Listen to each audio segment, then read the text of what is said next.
বেশ অনেক দিন ধরে যে গুজরাটের কসাই উনি আমাদের সাম্প্রদায়িক সম্প্রীতি শিক্ষা দিচ্ছেন। ভারতে বসে আমরা আপনাদের কাছে একটা জিনিস জানতে চাই,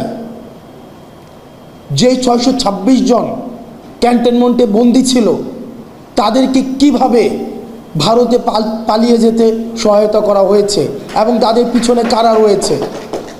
আমি যখন এই পিলখানার আশেপাশে যাই, টিউশন করাতে যেতাম, আমি ইউনিভার্সিটি লাইফে 2009 সালের ফেব্রুয়ারিতে যেই ঘটনাটা ঘটেছিল, the first intentional killing of this land zeros, the first intentional killing, এটাকে একটা স্লটার বলা যায় এবং স্টেট প্যাট্রোনাইজড এমন স্লটার আর পৃথিবীতে কোথাও হয়েছে কি না সেটা আমরা নিশ্চিত নয়।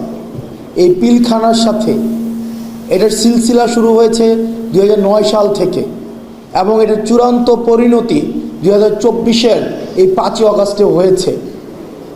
দুঃখজনক, এতদিন পরে এসেও আমরা পিলখানা, এই যে হত্যাকাণ্ডটা হয়েছে সেটাকে ইউফেমিস্টিকভাবে এটাকে কি বলা হয়েছিল, বিডিআর বিদ্রোহ।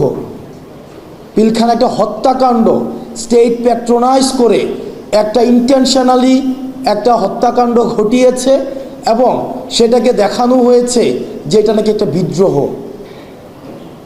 আমার বয়স 27 বছর।